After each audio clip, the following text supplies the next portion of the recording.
Take a look at this, friends and fam. We've got a new co-favorite to win the Super Bowl, and that is the Ravens. Baltimore now tied with the Eagles at plus 650 to be your Super Bowl 60 champs. I'm Tyler Fulghum, Joe Fortenbaugh on your screen, and fresh off vacation but still coming from parts unknown, it is Erin, Dolan. We're with you the next half hour here, so let's start with that news, Joe. Baltimore now a co-favorite with the Eagles. How do we feel? It's not a surprise. You have that narrative that the Ravens can't win in the playoffs, which is absolutely true. But if the bookmakers lean into that and say to themselves, all right, they can't win in the playoffs, let's list them at 20-1, think about the exposure they would take on. You'd have a lot of money coming in on Baltimore, and if the Ravens finally broke through, the books would be crushed. If you did a blind resume here and you didn't know the team, you just saw two-time MVP at quarterback who's in his prime, plenty of weapons at his disposal on offense, a head coach who could be headed for the Hall of Fame, and a defense last year that ranked #1 in both EPA and defensive efficiency, you would probably assume they're the favorite to win the Super Bowl, so this makes plenty of sense in my opinion. Yeah, Joe makes a lot of good points, especially in terms of the exposure had they had made them longer odds. But at the same time, it really does depend on what book you're looking at. Not every book has the Ravens listed as the favorite to go on and win it all. But for me personally, I don't think this is a good bet because I do buy into the narrative of Lamar Jackson in the postseason. He's 3-5 in the postseason. And plus, if I was going to bet anybody, I'd be looking at the NFC rather than the AFC because that's going to be incredibly difficult to get through, whether that's through the Chiefs, the Bills, the Bengals. I understand why they're the favorite, but at the same time, I don't think it's the best bet. But Joe makes a lot of good points about the exposure, should, again, those odds be longer. This is, guys, the first time that the Ravens have ever reached preseason Super Bowl favorite. Again, plus 650 co-favorite with the defending champ, your Philadelphia Eagles. All right, we keep it moving here on ESPN Bet Live, and we're going to take you to betting camp as we creep closer to kickoff of the NFL season. Let's start in Indy. The QB battle rages on between third-year quarterback Anthony Richardson and new Colt Daniel Jones. Richardson returning from injury again. Jones on his third team in 2 seasons. Here's Jeremy Fowler with more insight. Well, Tyler, this is one of the better days that both Anthony Richardson and Daniel Jones had since camp started. It was their second day in pads, and both quarterbacks were decisive. I saw a lot of good decision-making, and Shane Steichen, the head coach, confirmed that with me walking off the field. He was very pleased with how things went, to the point where he said it was, quote, neck and neck in the quarterback battle. He's not even close to calling this thing. He said it's going to play out over time, see how he feels. He really just wants them to make good decisions, run a clean operation, move the ball up and down the field, and they did that today. What was noteworthy to me was that Anthony Richardson showed more touch on the ball than maybe he had last year, especially on the crossing routes, passes over the middle. He was working that short to intermediate game a little better than he had. So he and Daniel Jones are going at it. But Richardson made clear to me, like, this is a situation where I'm competing against myself. Even if Tom Brady was in the room, I would worry about winning the job. So he's locked in, Jones is locked in, and it is going to be a buckle-up battle for the next few weeks. Back to you, Ty. Fowler Files always hitting. Check out this at ESPN Bet. They have posted player props for both QBs fresh on the market today. Danny Dimes doubling up Richardson as far as the yardage total and almost tripling him with the touchdown passes. 14.5 is the prop for Jones, 5.5 the number for Richardson. These props, again, new today, caught my eye. I'm curious what you're thinking, Joe. Richardson over passing yards. First off, is Daniel Jones good? He stinks. He stinks. I'm sorry, I shouldn't be disrespectful. I shouldn't be so cavalier. Daniel Jones has never been good in his entire career.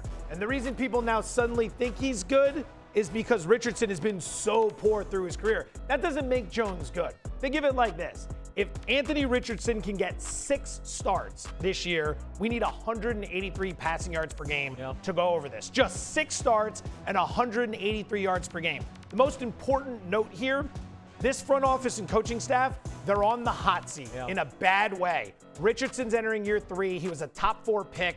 If he misses, that's a big bust that could get everybody fired. You want him on the field. You want him looking good. But at the very least, you want him to have opportunity.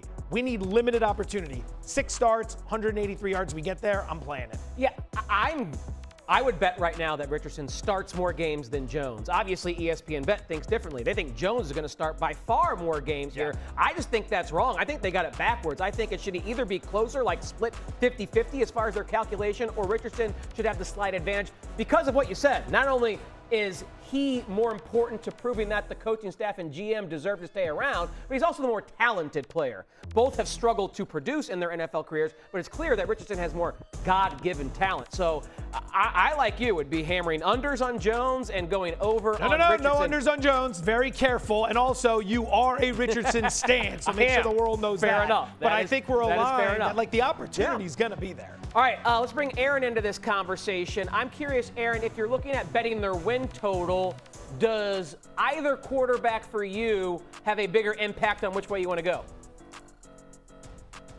Well, first of all, we don't even know who's going to be the starting quarterback, and you guys are making bets on the props here. That is truly risky. But as for their win total, I'm looking at under 7.5. And again, this is a lean because when you're looking at win totals, you look at the schedule, but you also look at the starting quarterback. And I don't really trust either quarterback. As for Richardson, he's coming off a season in which he had the worst completion percentage since Tim Tebow back in 2011. And then, I mean, Joe, you alluded to it. Is Daniel Jones even that good? He went 24, 44, and 1 as a starter in the Big Apple. And while this Colts schedule on paper, it's not the hardest schedule by any means, but they've had the bottom 10 defense in 3 straight years. We don't know what's going on at quarterback. So again, I'm going to lean towards the under of 7.5 wins for them because I don't see anything that's making me really excited to, one, watch the Colts, let alone be really betting the win total right now. Tyler, Dolphins quarterback Tua Tagovailoa made it clear earlier in camp that he and Tyreek Hill have some fences to mend in their relationship. The people I talked to in the building today are happy that the two of them are dealing with it head on. They don't even mind that it's public because it is a sign that they really want to work on the real issues at the bottom of their relationship and get it to a place where they can get along and help the Dolphins win again. Roster-wise, the offensive line always a concern here. They're dealing with some injury issues. Center Aaron Brewer is out with a leg injury for now. Guard James Daniels, who they signed from Pittsburgh, said today he's hoping to be fully cleared to practice off of last season's Achilles injury. And they've been happy with the way Patrick Paul has played so far at left tackle. But it's important they piece that offensive line together because everybody you talk to in this building, Tyler, says the same thing. The most important thing is we got to keep the quarterback healthy. Thank you, Dan. No truer words have been spoken, considering Tua has struggled with that. Erin, I'll start with you here. Win total 8.5 for the Dolphins. What are your thoughts? I like the under on this, and I know it's really juicy at -185, and surprisingly, this isn't the worst juice across the boards at some of the other sports books either, but I just can't see them getting to 9 wins. And Dan alluded to it, of course, with the health of Tua, that's going to be the biggest thing. We haven't seen them, have an 11-win season since, 2023 when he was actually healthy, and since then, of course, that's been the talk around this team. Is Tua going to be able to stay healthy?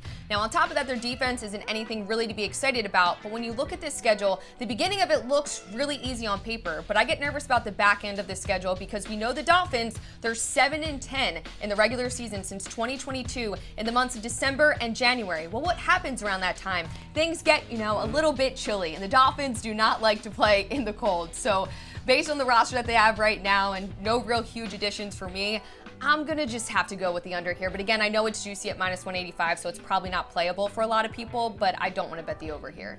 All right, I want to talk Tua with you here, Joe. Erin, thinking an under is the play with the win total. Got to protect them, as Dan said. That's been an issue as it pertains to handicapping his props this season. Do you think he plays enough games to go over?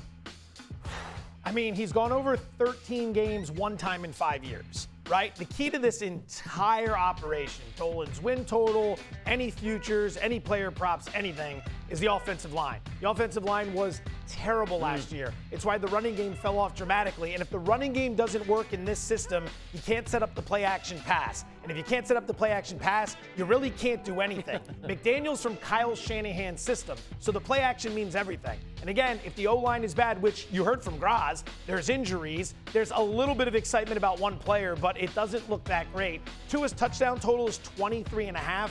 I'd be looking to the under there. But when it comes to everything else, keep one thing in mind. Miami's got a top 10 schedule in terms of ease. Yeah. It's not a difficult route for anyone in the AFC East when you look at all the crossovers this year. So they could surprise a little bit this season based on a really low expectation coming into the year. I do think one thing with this offense is if Tua somehow stays healthy for 15, 16, 17 games, they could be a fun team to watch because that offense will be able to put some points on the board. Oh, yeah. And that defense, I don't think is going to be very good either. They could be one of those shootout teams like the Bengals were last year. Maybe not throw for 5,000 yards like Burrow, but over 4,000 with Tyreek and Waddle and a defense that has Minkah Fitzpatrick now and pretty much no one else. They could be a shootout team, but of course that requires their offense to be healthy. 2 notes on that. Number 1, if Pittsburgh was willing to give up Minkah Fitzpatrick, that makes me worry about what's left for Minkah Fitzpatrick. Number 2, look at Tua's passing prop, 3,200 yards. That's priced for him to get injured. That's not saying he gets hurt, but they are definitely factoring that into all his numbers.